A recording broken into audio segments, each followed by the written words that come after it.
Goeienaand allemaal, welkom. Welkom omdat ons weer allemaal so by mekaar kan wees.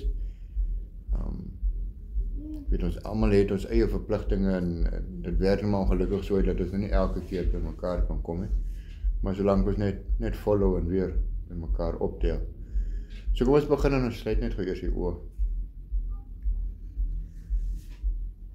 Almagtige Vader, dankie dat U ons weer eens hier by mekaar laat kom het. Dankie dat ons gesondheid het. Dankie vir seëninge. Dankie vir U genade. Mag ons vanaand weer van vooraf ernstig raak, oplet, luister wat U te sê het en sal uitgaan, werklike verskil maak. Mag ons as groepie groei en U naam verheerlik oral waar ons gaan. Amen. So ons is by lesing 11. Die opskrif daar is die 12 spioene.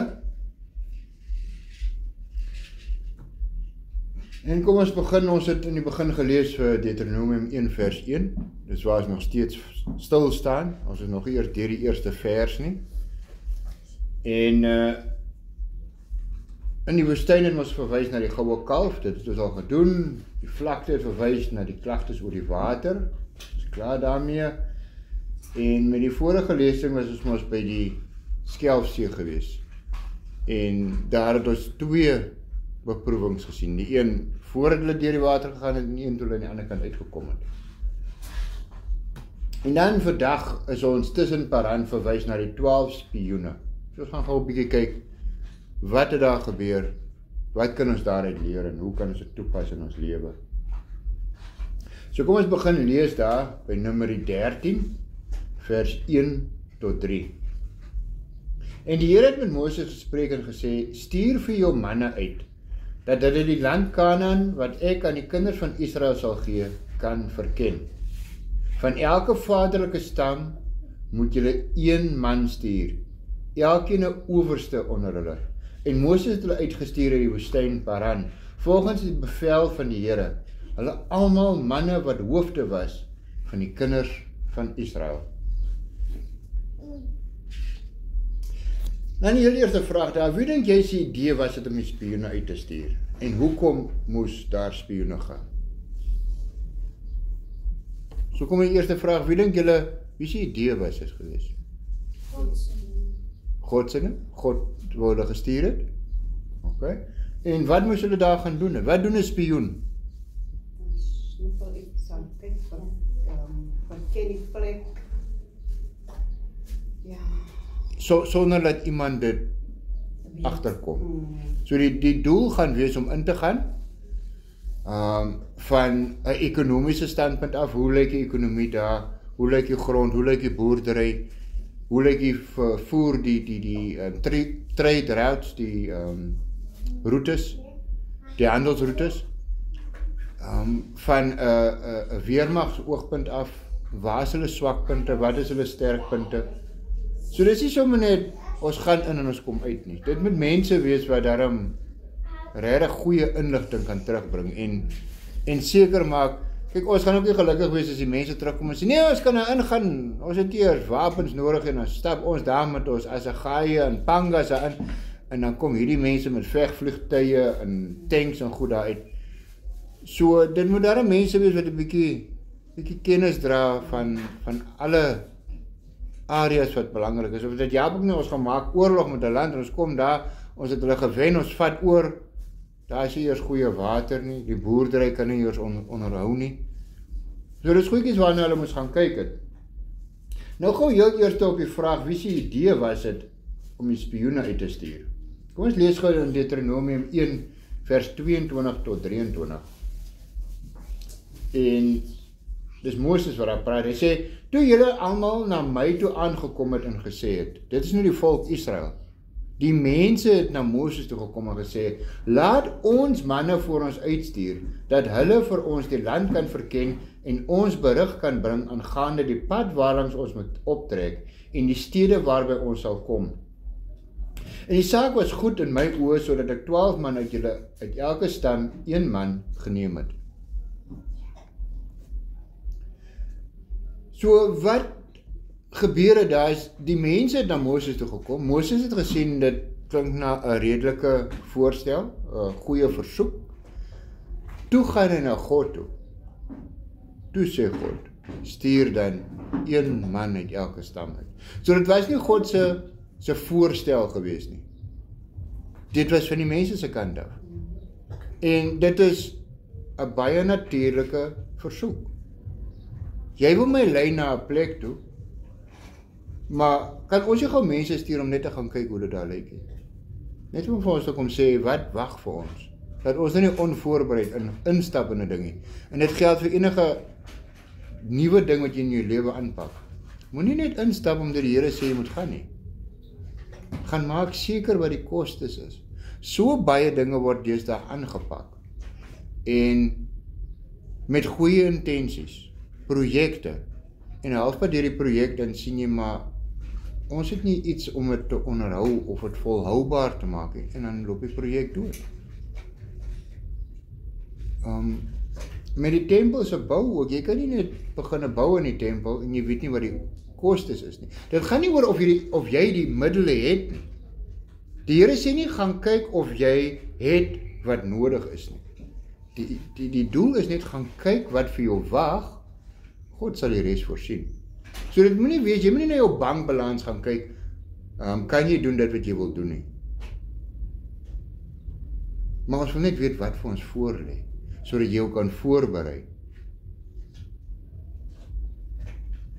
So in vers 4 tot 15 van die gedeelte wat ons moes lees, lys elkeen van die 12 spione op hul naam, hul vader se naam en die stam. Wat 'n groot eer is dit nie om vir hierdie taak gekies te word nie.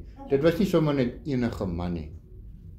Uit hierdie volk uit, ons praat van, ons het nie 'n spesifieke syfer nie. Van die mense sê dis 2 miljoen mense gewees. 600,000 man. As jy hulle vrouens en kinders bysit, dan kom jy oor die 2 miljoen mense. 12 mense wat uitgekies word uit 2 miljoen mense. Dis nie ons gewone, as ek die voorbeeld mag gebruik, 'n gewone man op straat nie. Dit moes 'n hoof gewees het, een man uit elke stam uit. So hierdie was die 12 bestes. Nie noodwendig die sterkste manne of die slimste manne nie, maar vir die doel was hulle die 12 bestes. En ons kan dit ook self, ons kan maklik mense deesdae in 'n werk insit, of inkies, ons vat politikuste, ons kan maklik sommer iemand inkies, want hy het mooie woorde. Hier gaan jy nie iemand stuur wat mooie woorde vir jou het, hier gaan jy iemand stuur, want jou en jou gesin se lewe hang daarvan af. So die inligting wat hulle terugbring, moet reg wees, dit is belangrik. Ons kan nie iemand hê wat dalk baie praat, hy kom daar en hy doen niks en hy kom terug, en hy gee ons inligting wat hy dink daaraan gaan nie. So die 12 manne is toe nou gestuur. Numeri 13 vers 16, dit is die name van die manne wat Moses gestuur het om die land te verken, en Moses het Hosea, die seun van Nun, Joshua genoem. So hulle nou die name daar gelys, maar dan noem hulle hier in die einde, hoekom sal hulle nou noem, hoekom het Moses dan nou vir Hosea Joshua genoem? Hy het hom half kom ons sê 'n noemnaam gegee, soos ons nou, jy gee iemand 'n ander 'n naam. Ons kry dit baie in die Bybel, mense se name wat verander het. So kom ons gaan kyk, want dis tog, ons het boeke in die Bybel, Hosea het ons 'n boek, en ons het Joshua 'n boek. So as ons gou gaan kyk, die woord Hosea beteken om te red, salvation, verlossing. So net die woord Hosea beteken verlossing. Maar as jy in Hebreëus, soos wat as hier so staan, het hy 'n gedeeltjie aangesit. As jy kyk by die boonste woordjie, dan sal jy daai Hosea daar bo sien, en aan die onderkant, maar aan die voorkant is daar 'n jy. Nou, daai, ja, dit kom van ja af, so dit gaan wees, Ja, die gedeelte is bygevoeg, the Lord may save, of the Lord is salvation. Dit raak sy naam. So sy naam gaan van, kom ons sê, redding, verlossing, na God is verlossing, of God is redding. So hy skuif die klem van my as persoon wat die redding gaan wees vir die volk, na God gaan die redding wees vir die volk. So dit is hoekom Moses die naam gaan verander het. Moses spreek goed uit wat gaan waar word. Hy spreek dit deur iemand 'n naam te gee. So kom ons lees gou vers 17 tot 25. So ek wil gou jy elkeen moet gou sy boek oopmaak by Numeri 13.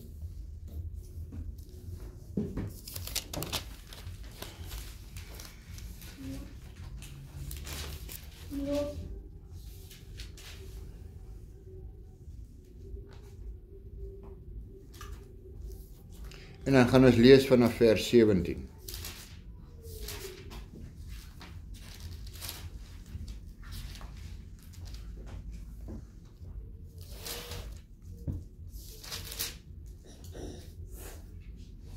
Numeri 13 vanaf vers 17.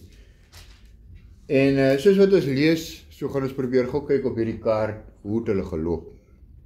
So vers 17, Moses het hulle gestuur om die land Kanaan te verken en vir hulle gesê, trek hier in die suidland op en beklim die gebergte en bekyk die land, hoe dit is en die volk wat daarin woon, of dit sterk of swak, of dit min of baie is. So daar kan jy al klaar sien, hulle word 'n opdrag gegee, waarvoor moet hulle gaan kyk? Wat is hulle sterkpunte? Is dit sterk manne? Is hulle ingeoefen? Is hulle sterker as ons? Want as jy weet die mense is sterker as jy fisies, as jou mense, dan moet jy mos met 'n ander plan voor 'n dag kom. En dit is waar dit inkom. Dit gaan nie oor om te kyk, is ek sterk genoeg vir die manne nie? Ek gaan kyk, hulle is sterk, so as hulle sterker as ek is, moet ek met 'n ander plan kom. As 'n man sterker as jou, dan moet ek gewoonlik 'n wapen saamvat. Hy kan in sy hande, gaan ek teen hom verloor, maar as ek 'n wapen bring, dan kan ek dalk voordeel kry. So, net gou, dat ek net gou so 'n bietjie draai, hulle het ons nou hier uit Egipte uitgetrek, hulle is hier onderom, ek kan hom nou hape, ek net seker maak is op die video, ons het ons hier onderom, wat ons deur die see gegaan het. So, deur die see het hulle gekom, hulle is nou in hierdie area hierso, in die woestyn Paran.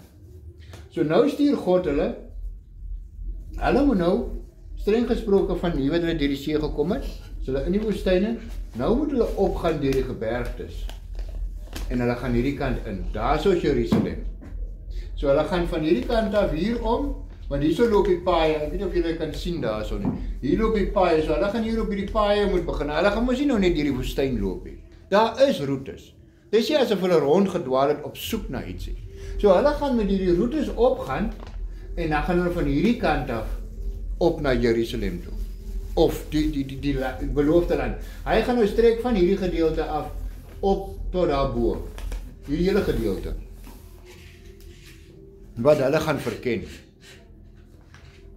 So as ons nou verder lees, vers 19, en hoe hulle in die land is waar hulle in woon, of dit goed of sleg is, en of die stede is waarin hulle woon, laars of vestings. Ook hoe die land is, of dit vet of skraal is, of daar bome in is, of nie. En wees dapper en bring van die vrugte van die land saam. Dit was toe die tyd van die eerste druiwe. En hulle het opgetrek in die land verken, van die woestyn Sin af, tot by Rehob, na die ingang van Hamad, en hulle het in die suidland opgetrek, tot by Hebron gekom, en daar was Ahiman, Sesai en Talmai, die kinders van die Enakite, en Hebron is 7 jaar voor die Soan in Egipte gebou. So laat ek gou net hier vinnig soek vir Hebron. Ek moes hom eintlik hier gemerk het vir my, en ek het nou vergeet ook laaste gekyk het. Hulle gaan ons nou hier inkom, hier van Beersheba se kant af. Dan gaan hulle intrek. Kan iemand my kom help soek hier vir Hebron? Ja, is jou hoor op. Is hy nog hoor op? Ja, bijna bij elkaar.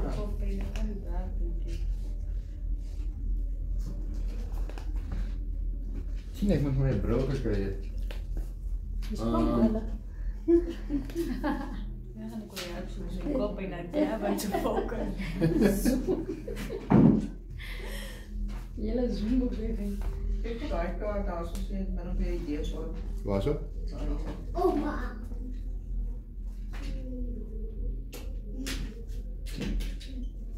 Ek weet ook, hy moet hier wees waar ek in die begin was. Maar hier is so baie name hier. Wat gebeur as jy op mense wat vriendskap is? Ja, maar dis dan nou, my oë is dan nou so dubbel hierso. Is een draring. Maar ek kan dit mos so maak daar sê. Ja. Julle gaan nog nie weet nie, maar kom ons sê.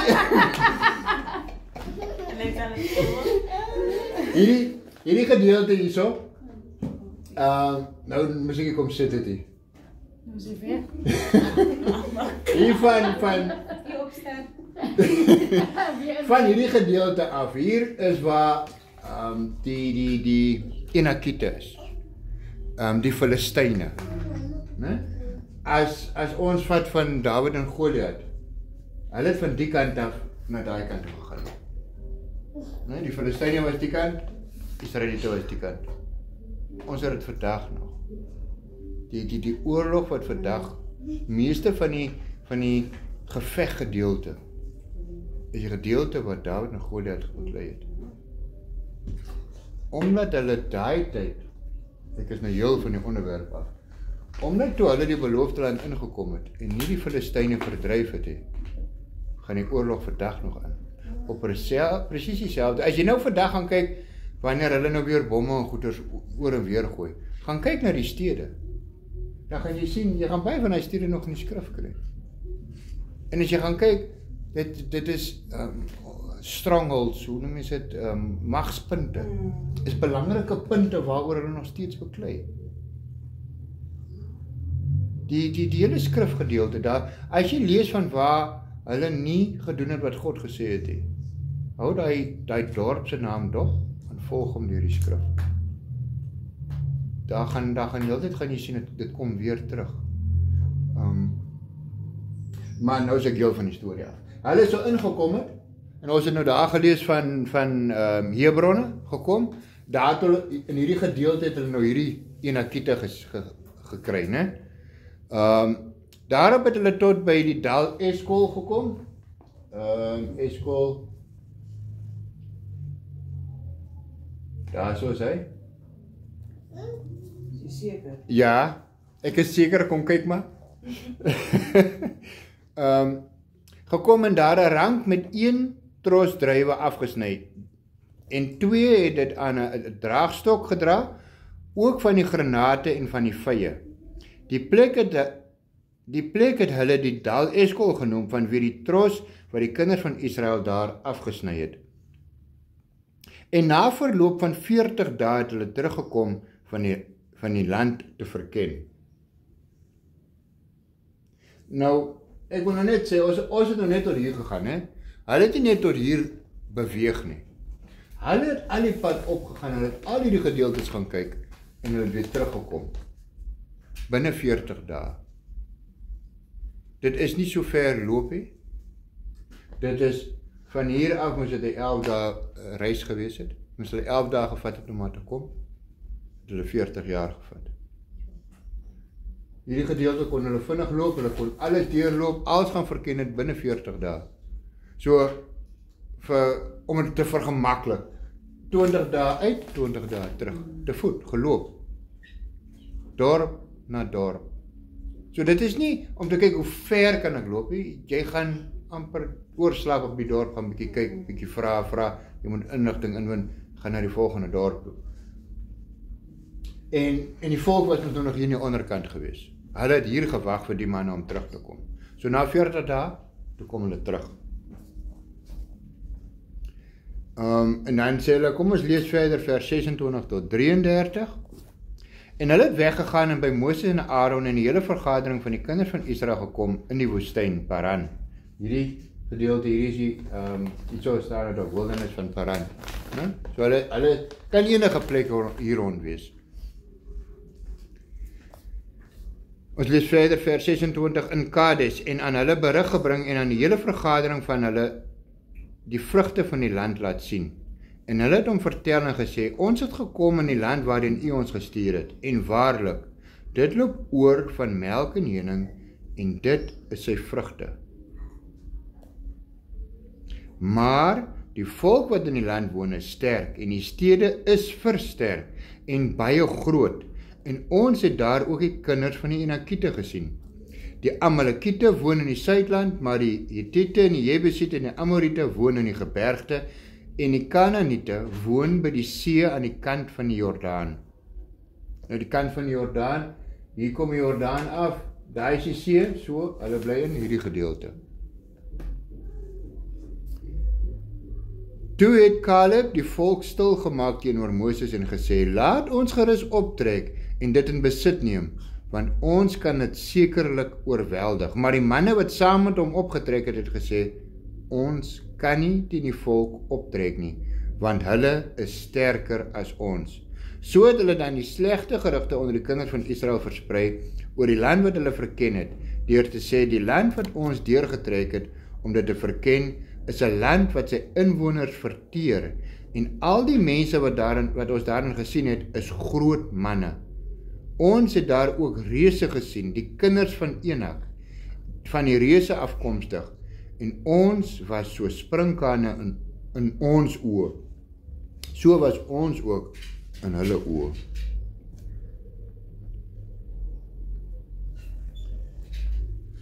Net gou, om perspektief te gee op waar kom die vrese vandaan.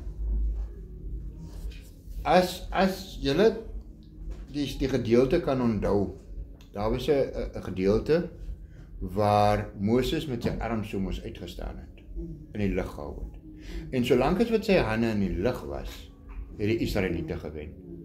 En as sy arms moeg geraak het en begin sak, dan die Amalekiete gewen. So, dis 'n oorlog wat hulle alreeds geveg het. Hulle ken van. Hulle het al met die mense te doen gekry. En was dit nie vir God en vir Moses wat ingetree het nie, dan sou hulle verloor het. So nou, wat daar gebeur het, hulle was besig om te trek en die mense het uitgekom.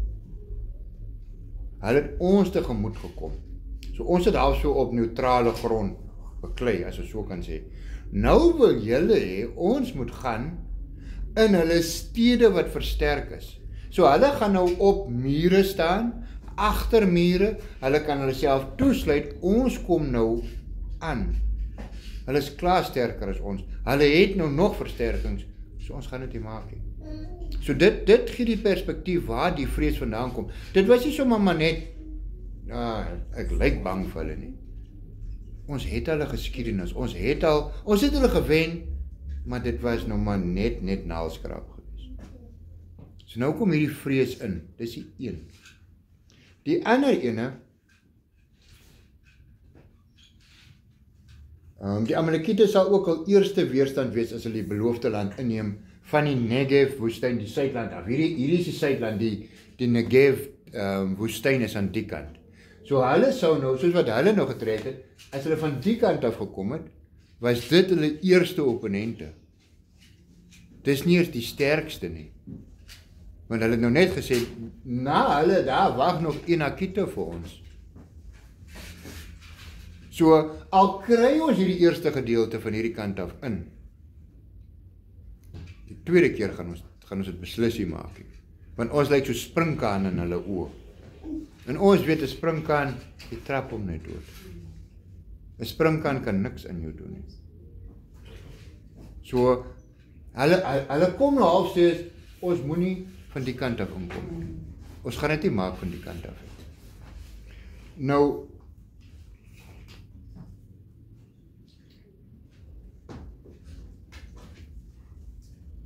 net om die storie gous 'n bietjie vooruit te hardloop. As ons wel gaan lees, die heel eerste stad wat hulle ingeval het was, enigiemand? Wat hulle 7 keer om die muur moes geloop het?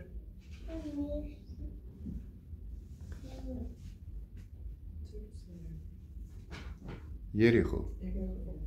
Jericho was die eerste stad wat hulle toe die beloofde land ingegaan het, wat hulle verower het. Nou, Jericho, nou moet ek hom soek.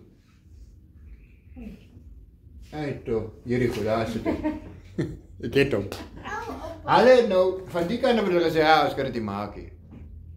Toe het hulle ons nou omgekom en so die routes volg, toe kom hulle van die kant af in. So ons gaan die beloofde land, kom ons sê by die agterdeur in. By die swakste punt in. Maar ons ongeloof het gemaak dat het ons 40 jaar gevat het om by die agterdeur uit te kom. Nou dink nou net hoeveel keer het ons al in ons lewe uit vrees uit die voor omgedraai. Ons het wel 'n getuienis dat ons dit daar gemaak het, maar 40 jaar later.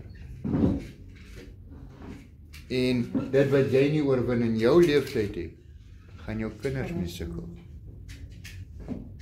So enigiets wat ek terugstaan voor in my lewe, gaan my kinders mee sukkel.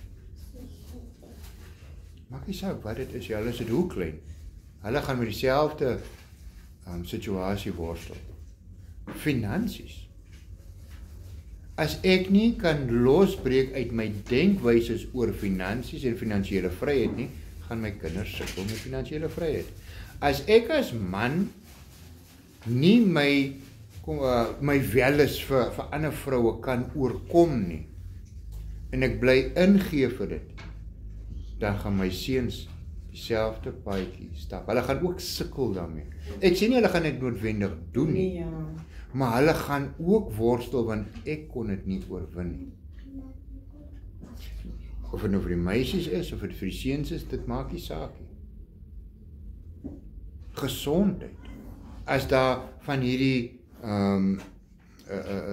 wat noem mense dit, soos bloeddruk wat deur die familie hardloop, of kanker wat deur die, daai siektes, iewers moet dit oorwin word. Iewers moet dit gebreek word, iewers moet dit gestop word. En ek wil net konteks aan dit gee. As ons praat van 'n siekte, baie keer is dit net jou lewenswyse of jou eetpatrone wat jy moet verander. Dis tog die eerste ding as jy by die kliniek kom en sê hulle maar eet reg en leef reg en die siekte gaan weg. So, dit is nie dat jy die siekte moet oorwin nie, dit is dat jy die lewenswyse moet aanpas. Jy moet jou bekeer. As jy al jou geld, maak nie saak wat 'n werk ek het, al pay ek die meeste in die land. As ek dobbel en my vergryp aan drank en my geld oral rondgooi, dan bly ek arm. Maar ek moet myself, my lewenswyse kan bekeer. Om op te hou dobbel, om op te hou drink en op te hou die geld te mors op onnodige goed. Enige iets waarmee jy worstel, moet jy van bekeer. Hulle het gaan omdraai. En hulle kinders moes toe nog gegaan het. En nou die mense wat hier omgedraai het, en gesê ons gaan nie in nie, het nie by die agterdeur gegaan nie. Hulle kinders het. Want Joshua en Caleb is die enigste manne wat hierdeur, of kom ons sê, daar uitgekom het, en hier kon ingaan. Net 2 mense. Uit miljoene uit. Hulle kinders het wel die voorreg gehad.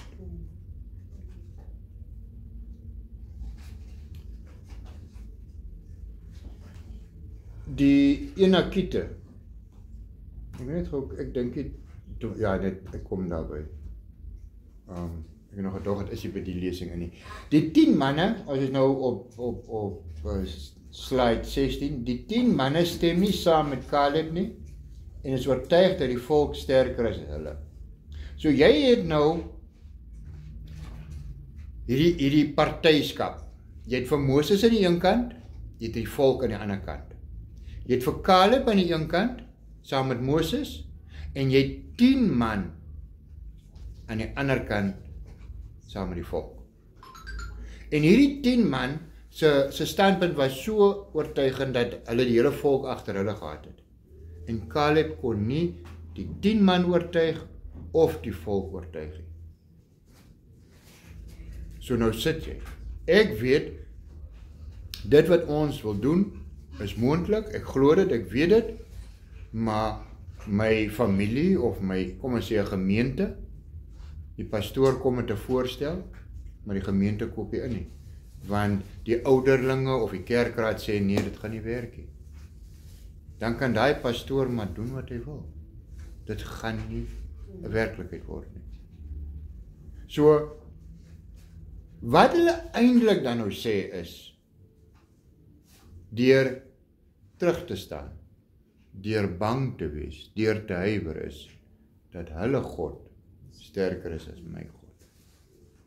Dit is wat jy sê, wanneer jy twyfel. Jou vrese sê eintlik, jou God is swakker. As ek as man van die huishouding wil sê, ons as gesin gaan hierdie rigting inslaan, want ek glo dit is die rigting, is die beste rigting vir ons as familie. Dan kan die vrou gaan en sy kan die hele gesin vat en sê nee. En daar's niks wat ek kan doen nie. Maar wat sy dan eintlik sê is, die God wat ons dien, is swakker. Terwyl ek probeer sê, maar my God is sterker. Maar ons sien wat ons fisies kan doen.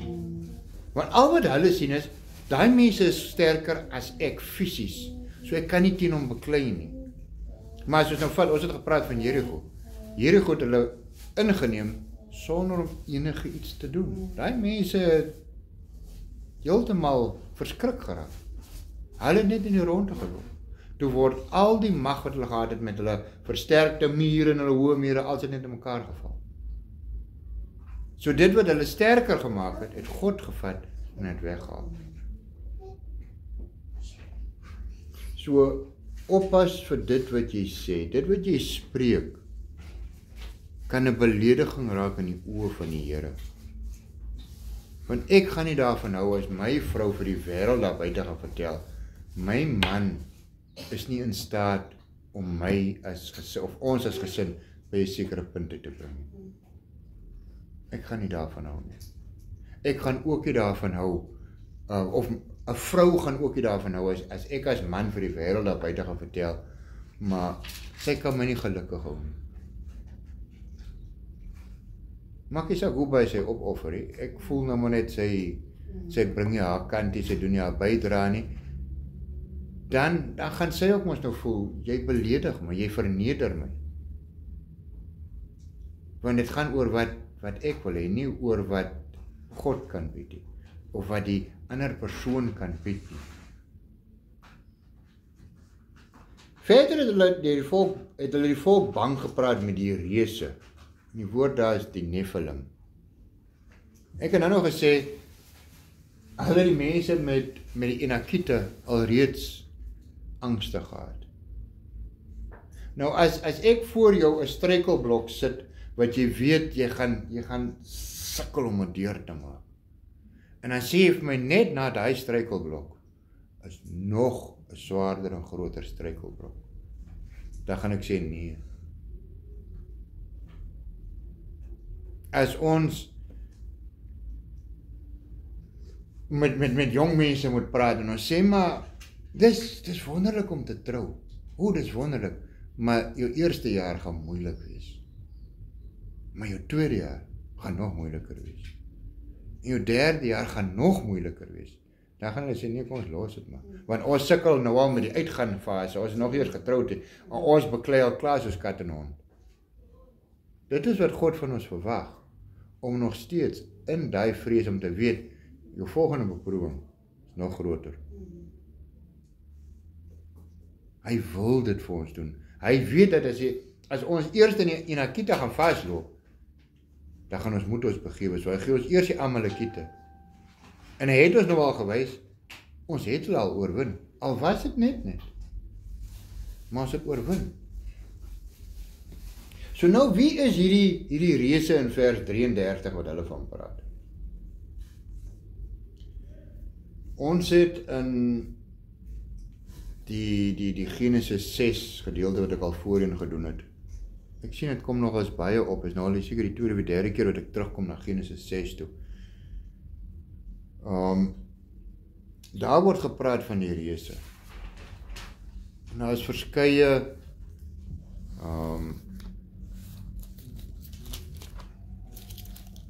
noem mens dit verduidelikings wat en wie die reëse is.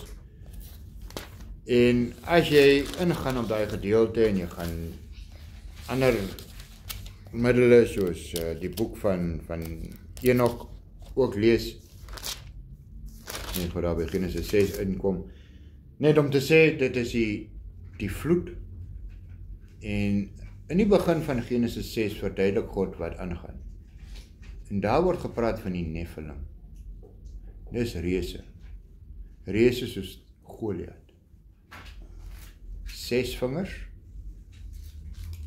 ons vermoed meer as 3 meter hoog, so as ek hier moet staan, gaan hy behoort dan seker binne die dak te kan staan, daar moet hy net sy kop so 'n bietjie laat sak, want dit is 'n baie hoë dak hierso. So dis groot, abnormale groot mense. En dis een ding om teen sterk mense van jou eie postuur of jou eie grootte te beklei. Maar nou verwag jy eintlik van laerskoolkinders om rugby te speel teen die Springbokke of die All Blacks. Want as daai kindertjies daar op die veld opstap, dan gaan hulle so opkyk na hierdie reuse wat hier om is. As hulle 'n lyn staan moet hou, hulle gaan nie eers die bal aboor sien gaan nie. Daai manne staan bo oor hulle. Dis werklike vrese wat die mense gehad het. Het is maklik vir ons om te sê, hulle moes geglo het in God. Ek weet, ek sou nie met my kinders getrek het as ek wat so lyk, teen 'n man moet beklei wat daar bo staan nie. Dieselfde met Dawid hulle. Die volk was bang geweest, want dis 'n reus, dis 'n enorme groot man. En dit was nie 'n normale mens nie. Hulle het mag gehad. Hulle het al hierdie gedeeltes hier onder die Filistyne, het hulle gehad. In elke dorp. Dis hoekom Dawid 5 klippies opgetel het. Hy het geweet, die dag toe Goliath val, gaan sy familie vir hom kom. Dis waarvoor die ander 4 klippies was. Ons lees dat nadat hy koning geraak het, toe het hy die ander verslaan. Nie almal onder sy hand nie, maar onder sy soldate se hand. So, dieselfde beginsel is, Dawid het geweet toe hy vir hierdie reus gaan, daar gaan nog kom. Dieselfde met die volk, hulle het geweet, as hulle by Amalekiete kom, daar wag nog groter vir hulle, na dit, nog sterker. En dis wat dit so moeilik maak vir hulle. Ek weet, baie keer kyk ons so half neer, maar hulle moes eintlik maar net geglo het. Ek kan, as ek na die feite kyk, kan ek besef, hoekom hulle gesê het, kom ons draai maar eerder om, kom ons los het. So Caleb het regtig 'n baie sterk geloof gehad. Dis mense wat nou net deur die see getrek het. Dis mense wat wonders gesien het, wat ons nog nooit gesien het. En hulle het getwyfel. Dit was groot gelowige mense. Dis mense wat die Here nou kom dien het. Wat nou iewes skielik begin twyfel. Dis hoe groot die beproewing is. Ek dink ons as Christene, as ons so 'n trek moet meemaak as 'n groep Christene, gaan ons eers so goed doen soos wat hulle gedoen het. Maar ons kyk na die skrif en ons sê, hulle was sommer lafhartig geweest. Maar dit het ons verwag. Hulle moes oorkom het, is groot goed. Moeilike goed. Goed wat hulle nie kon sien nie. Ja, die land, hulle het begin, hulle het gesê, dit is wonderlik daar. Dit is werklik, dit wat God vir ons wil gee, is wonderlike goed. Maar die opoffering, sien ons hier voor kan sien. So volgende week gaan ons kyk wat was die gevolge van hierdie manne se ongeloof of hulle wederstrewigheid. Vir elke ding wat gebeur is daar nagevolg. So kom ons gaan kyk gou. Nee, ek wil nie close nie. Gou na die huiswerk. Ek wag nog vir sekere mense se huiswerk.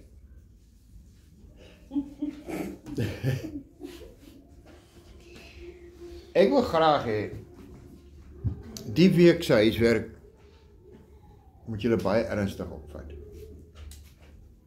En of jy nou 'n notaatjie of 'n notification of 'n alarmpie op jou foon moet stel of 'n reminder, ek gee nie om hoe jy dit doen nie. Maar die tydsberekening en die herhaling daarvan is baie, baie belangrik. So, heel eerste taak 11, skryf in die boekie neer. Die van julle wat moet nou die boekies het wat julle die huiswerk kan doen, skryf gou graag vir my neer, Sondag, Maandag, Dinsdag, Woensdag en Donderdag. En Vrydag. Jy gaan skryf Sondag, Maandag, Dinsdag, Woensdag, Donderdag, Vrydag, nie môreoggend nie. Want môreoggend gaan ons vergeet. So ons moet nou môreoggend probeer, dit wat die opdrag is, probeer dit gou. Nee? Maar dan skryf ons daai neer, daai 5 dae,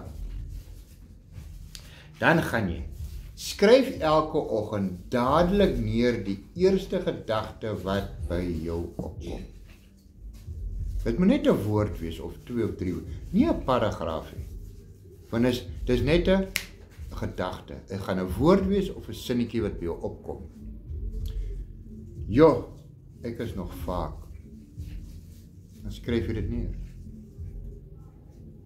Maar nie, dis nog donker.